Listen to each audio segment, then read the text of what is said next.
Pemirsa, selamat malam. Apa kabar Anda? Impian sejumlah caleg artis untuk bisa merasakan empuknya kursi Senayan pupuslah. Ternyata hasil dari perhitungan sementara KPU menunjukkan bahwa dukungan publik terhadap calon anggota dewan dengan latar belakang artis hasilnya tidak berbanding lurus ataupun terkait dengan popularitas mereka sebagai seorang public figure. Kita akan berbincang lebih lanjut terkait topik ini di Gestur malam hari ini, kursi Senayan lepas genggaman. Sudah ada tamu saya yang hadir malam hari ini, ada Profesor Karim, selamat malam. Selamat malam. Kemudian Pak Fahri, selamat malam. Malam. Kita juga masih menantikan siapa-siapa saja caleg artis yang kemudian diprediksi gagal melangkah ke Senayan. Kita masih akan berbincang, tapi sebelumnya kami menghadirkan dulu informasi terkait siapa-siapa saja artis yang meramaikan bursa pencalekan untuk tahun ini.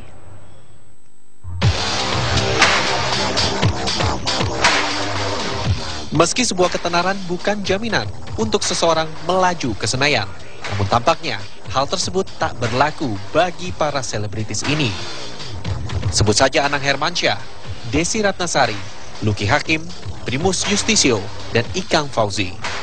Nama-nama beken yang diusung partai berlambang matahari ini berhasil memperoleh suara yang cukup besar di masing-masing daerah pemilihannya. Selain Partai Amanat Nasional, Partai Golkar juga berhasil memuluskan jalan seleb kondang. Tantowi yang maju di Dapil 3 DKI Jakarta memperoleh suara tertinggi dibandingkan caleg Partai Golkar lainnya. Tak hanya Tantowi, caleg incumbent lainnya, Rahel Maryam dan Jamal Mirdad, lolos ke Senayan dengan diantarkan partai berlambang Garuda. Wajah baru pembalap Moreno Suprapto juga berhasil membalap suara caleg dari partai lain hingga dirinya diperkirakan lolos ke Senayan. Kepopuleran Ricky Subagja dan Yayu Basuki mampu memuluskan jalan mereka menjadi wakil rakyat. Prestasi gemilang yang pernah ditorehkan di kancah dunia membuat Ricky yang diusung Partai Nasdem dan Yayu yang diusung Partai Amanat Nasional berhasil mencuri hati masyarakat Indonesia. Sementara itu, keberuntungan sepertinya kurang berpihak pada selebritis yang juga ikut meramaikan bursa pemilihan legislatif 2014. Seperti pemain sinetron Hengky Kurniawan, caleg DPR RI PAN yang wajahnya kerap menghiasi layar kaca ini hanya mendapatkan dukungan 20.500 suara di Kabupaten Blitar. Nasib yang sama juga dialami caleg DPR RI Partai Demokrat, Vena Melinda. Artis yang sebelumnya menjabat anggota DPR RI 2009 hingga 2014 ini hanya mampu mendulang dukungan di Kabupaten Blitar sebesar 11.681 suara. Vena kalah tipis dengan perolehan suara rival separtainya Nova Rianti Yusuf yang memperoleh 11.990 suara.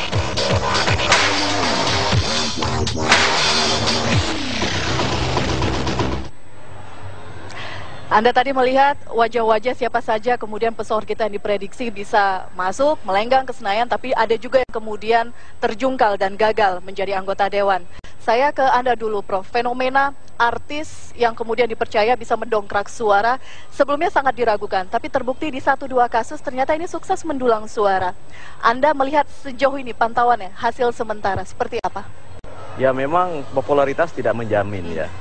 Tetapi popularitas itu prasyarat bagi elektabilitas. Karena elektabilitas atau keyakinan seseorang untuk memilih itu hanya bisa muncul kalau diketahui. Tetapi secara umum ingin saya katakan bahwa pemilu di Indonesia itu sangat misterius gitu ya. Misterius awalnya, misterius akhirnya. Bila di negara lain berlaku sebuah pemeo, orang-orang berangkat ke pemilihan dengan tanda tanya. Dan keluar dari bilik suara dengan koma. Tapi orang Indonesia pergi ke bilik suara dengan koma dan pulang dengan tanda tanya. Karena begitu banyak hal yang dipertanyakan sampai sekarang gitu. Semula dipertanyakan siapa dia, lalu saya milih siapa. Ketika terpilih apakah dia mampu atau tidak, pertanyaan itu terus menjadi pertanyaan yang besar. Di negara lain tidak. Mereka bertanya-tanya itu sebelum mereka memutuskan. Sehingga setelah mencoblos, memberikan suaranya, mereka membubuhkan koma sebagai pertanda satu babak sudah selesai dan baru melangkah kepada babak berikutnya. Mengapa begitu? Karena mereka yakin benar bahwa pilihannya itu dibimbing oleh preferensi ideologis, preferensi program. Karena kandidat yang tampil itu punya differences, punya perbedaan tentang pilihan jalan yang akan dituju. Nah, di kita, peta jalan pasca pemilu ini masih tanda tanya. Akan seperti apa wajah parlemen? Kita lanjutkan gestur malam hari ini. Tidak hanya 2 tamu saya di sini, biar sedikit lebih segar saya mengundang tamu saya yang satu lagi. Selamat malam Mas Hengki, apa kabar? Selamat malam Mbak. Terima kasih. Alhamdulillah sampai juga TV. Alhamdulillah. Macet sekali, jalanan parah, dan alhamdulillah saya ditolong sama Bapak polisi tadi naik sepeda motor. Wah, Bapak polisi nonton TV nih, ngucapin terima kasih buat Bapak polisi yang tadi sudah nganter saya. Mas Hengki, tadi kita sudah berbincang sebelumnya mengenai fenomena bagaimana seorang caleg artis dipercaya bisa mendongkrak popularitas dari partai politik. Kemudian hasilnya sekarang kenyataannya ada yang sukses, tapi ada juga yang terganjal. Mas Hengki juga diprediksi akan terganjal. Mas Hengki sebelumnya dari Dapil 6. Saya dari Dapil 6, Blitar, Jawa. Kediri, Tulungagung. Jawa Timur ya? Jawa Timur, Baik. ya. Hitung-hitungan suara sejauh ini, angkanya sudah berapa? Sebenarnya kalau ranking PAN di Dapil saya, trennya naik sebenarnya. Kalau dari tahun periode sebelumnya peringkat kelima, kemarin alhamdulillah peringkat ketiga. Dan perolehan suara saya ya alhamdulillah, saya juga terima kasih buat masyarakat Blitar, Kediri, Tulungagung. Saya kemarin dapat 69.000. 69.000 itu di pleno kecamatan. Cuman ketika pleno di KPU berubah menjadi 61.000. Makanya jadi pertanyaan juga, ini kemana suara saya yang sisanya. Tapi ya sudahlah, saya coba untuk legowo, tapi kita tetap mencoba mencari data C1 sampai lengkap. Ya sedikit ada kejanggalan sih menurut saya, karena Ketua Panwas sendiri, kebetulan Ketua Panwas itu adalah kakak saya. Angkatannya memang udah agak jauh. Beliau telepon saya, Mas Hengki, selamat, suara di Kabupaten Blitar dapat 22.000. Tapi ketika pleno di KPU berubah jadi 20.000. Nah artinya kan Panwas menyampaikan seperti itu kan pasti ada basic datanya kan, mungkin dari rekap C1 dan lain sebagainya. Makanya saya berpikir mungkin ya, nggak tahu suara saya ada yang hilang, tapi ya kita lagi proses pengumpulan C1 sih untuk kita rekap sendiri gitu. Sejauh ini upayanya seperti apa? Mengumpulkan ke formulir C1 itu kan tingkat rekapitulasi untuk TPS. Selain itu ada upaya lain yang mungkin dilakukan oleh kalau tim Anda? C1 ya dari tim sudah pelan-pelan kita kumpulkan. Cuman kalau upaya untuk nanti misalnya gugatan ke MK atau mungkin internal partai saya harus ngobrol sama ketua umum sih belum. Tapi kita masih mengumpulkan data supaya nanti ketika kita mengajukan misalnya gugatan, kita sudah by data sudah jelas gitu. Kita punya data-datanya bahwa suara kita kok berkurang gitu. Mas Hengki, banyak cerita yang kemudian timbul setelah pemilu legislatif ini. Ya. Ada saling sikut, ada, saya harus mengatakan, kanibalisme antar caleg. Apakah itu terjadi juga di Dapil Anda? Saya tidak, ya apa ya, sebenarnya bisa saja terjadi perang saudara lah ya. Tapi Perang saudara. Tapi saya belum berani mengatakan, oh di kubu saya atau di Dapil 6 di internal partai itu ada curi-mencuri suara. Saya belum berani mengatakan itu sebelum saya betul-betul mempunyai data yang akurat. Tetapi kemungkinan itu selalu ada, karena memang kemarin di hampir semua survei di Dapil 6, ya saya alhamdulillah selalu ada di posisi entah itu kursi kelima atau kursi keempat. Tapi memang realitanya saya cuma dapat 69.000, terus kemudian jadi 61.000, ya artinya mungkin ada indikasi, tapi ya saya tidak berani mengira-ngira. Masih Saya juga mengumpulkan tidak bukti. mau terlalu negatif thinking, ya apapun yang terjadi ya sekarang tinggal bagaimana kita mencari kebenaran itu aja gitu.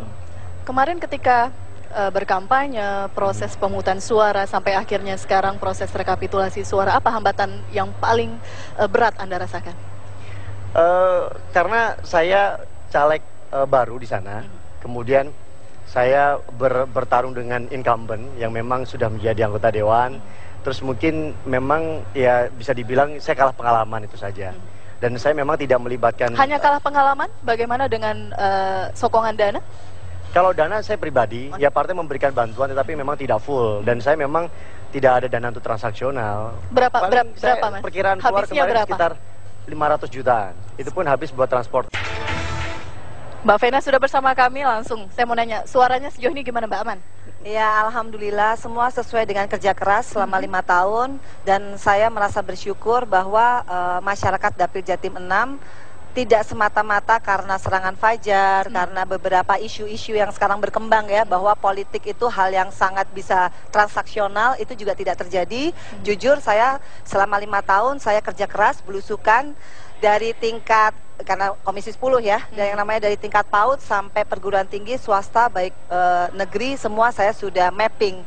Jadi kalau sekarang saya dapat alhamdulillah 49.385 dan memang tertinggi dari Partai Demokrat. Dan ini menurut perhitungan kan memang kita peringkat ke-6 ya Partai Demokrat, ada 9 kursi ya, insya Allah dapat 1 kursi.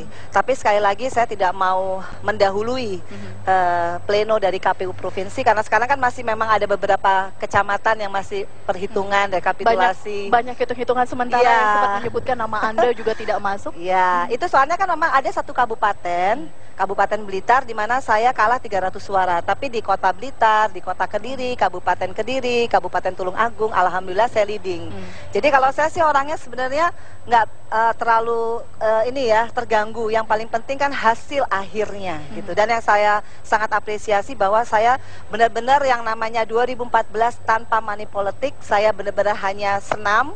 Seperti dulu 2009 strateginya saya benar-benar out of the box, yang orang selalu bilang apaan tuh kampanye kok kayak gitu ya. Dan saya banyak ke majelis taklim, ke ibu-ibu minta doa restu, karena buat saya kalau kita mau menjalankan perjuangan ini, melanjutkan perjuangan, nggak mungkin akan diperlancar kalau bukan doa dari panjenengan sedoyo masyarakat Dapil Jatim 6. Matur suwun. Mbak Vena, satu dapil, pertarungannya sama. Gambarnya Bapak ini di mana-mana. Jadi gambar saya sama gambar Mbak Vena adu-aduan sebenarnya. Kalau Mas Enggi ini kan pemain baru, ya. Anda pemain lama. Lebih sulit, menurut Anda ketika meraih kursi di DPR atau mempertahankannya? Oh, mempertahankan. Dalam hidup itu paling susah mempertahankan. 2009 saya akui saya termasuk bersyukur karena pada saat itu ada 2 kursi, Partai Demokrat memang banyak yang memilih, dan pada saat ini memang ada penurunan, tapi tidak membuat saya, dari awal kita udah tahu ya, dari saya khususnya partai, bahwa hanya 1 kursi, tapi bukan membuat saya down.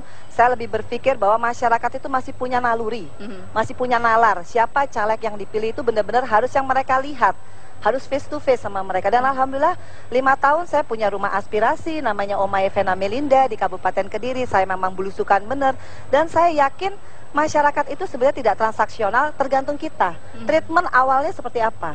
Ya kalau treatment awalnya kita menjanjikan A, B, C, D, E, pastinya kita akan berat sekali gitu. Okay. Tapi kalau pada awalnya saya selalu bilang nawa itu, dedikasi, integritas, saya rasa insya Allah bisa seiring sejalan, itu juga kok yang akan dinilai oleh mereka gitu. Jadi nggak perlu ada yang dikhawatirkan, tapi sekali lagi pekerjaan amanah itu Allah ya, yang lebih membukakan jalan. Makanya jangan sampai kita tuh nyalek utang kiri kanan, terus money politik, ya caranya udah salah, gimana kita bisa tulus ya. Karena pekerjaan ini seperti roda yang berputar. Kita harus percaya yang namanya kinerja itu adalah nomor 1 yang dinilai oleh mereka gitu. Berapa banyak sih dana yang harus Anda keluarkan untuk mempertahankan kursi ini?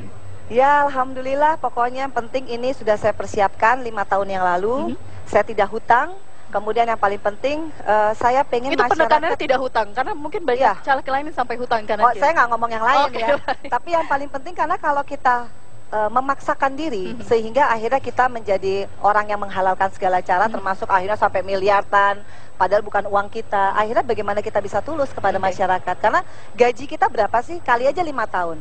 Apakah bisa cukup dengan uang kampanye yang terlalu menakjubkan itu? Saya rasa itu tidak masuk akal ya. Jadi harus dari awal sekemampuan kita. Dan sekali lagi saya sangat bersyukur teman-teman dari keartisan banyak yang mau memasuki dunia politik. Ini satu tren baru, dan saya pengen kehadiran kita tuh jangan selalu di underestimate.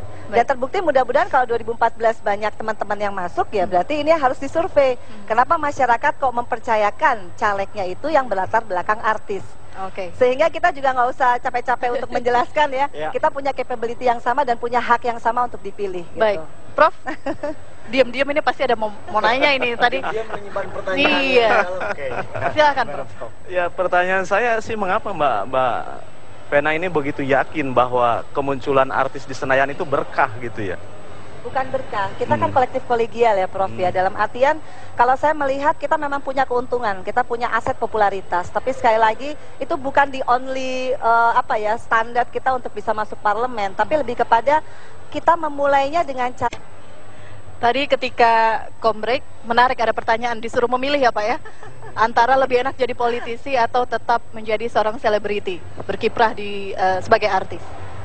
Kalau disuruh Ya, kalau saya sih dua-duanya gitu loh. Karena memang passion saya juga di dunia politik. Saya dibesarkan di keluarga yang mencintai dunia politik. Ayah saya juga dulu mantan ketua partai, kakek saya juga mantan ketua partai. Bahkan sampai urusan di meja makan pun kita ngomongin politik. Atmosfer kampanye, terus kemudian diskusi di rumah itu sudah terbiasa gitu. Dan saya merantau dari Blitar ke Jakarta. Memang saya kuliah jurusan ilmu politik, cuman sampai semester 4. Saya dapat tawaran casting, main sinetron, akhirnya politik saya tinggalin sebentar. Karena memang kesempatan juga kan, dapat pekerjaan waktu itu ya. Saya sempat tinggalkan kuliah, kemudian 5 tahun terakhir kemarin saya kembali lagi ke dunia politik. Tapi saya ingin menambahkan sedikit tadi soal caleg yang berasal dari dunia artis. Saya pikir begini, di dalam kita kan bisa dibilang seorang seniman ya. Di dalam sebuah seni itu ada empati. Nah, ketika seorang memimpin dengan empati itu akan lebih manusiawi. Jadi caleg-caleg artis ini sebenarnya lebih sensitivitasnya itu lebih tinggi dibanding mereka yang mungkin pengusaha, yang mungkin punya kepentingan dan lain sebagainya kan begitu. Kita sudah terbiasa dengan ketemu dengan fans, dengan masyarakat, kemudian bagaimana kita menghadapi orang banyak. Jadi saya pikir nggak ada apa ya, kita itu menjadi bagian dari strategi kampanye Anda kemarin. Kenapa? Seperti apa? Strategi kampanye Anda itu menjadi bagian dari strategi kampanye Anda kemarin. Kalau saya belusukan aja, karena memang menurut survei juga pola kampanye dialogis itu lebih mendekatkan diri ke antara konstituen dengan calegnya. Jadi untuk melawan money politik, apalagi melawan incumbent yang duitnya besar, jadi saya harus rajin turun. Karena Saya duitnya nggak besar loh, Mas. tapi paling nggak kalau di atas 2M pasti keluar Mbak Fena.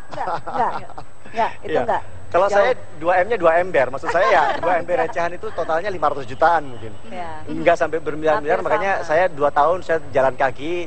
Tapi memang idealisme yang kita punya, jalan kaki yang kita punya kalah dengan serangan fajar dalam 1 hari. Anda mengakui Tapi itu? ke depan tidak membuat saya pantang menyerah. Justru saya ingin maju lagi, semangat. Justru ini awal saya belajar politik. Kedepannya mungkin dengan strategi yang berbeda lagi gitu. Kalau Mbak Fena strateginya seperti apa kemarin ketika Sama kampanye? seperti Menarik minat pemilih.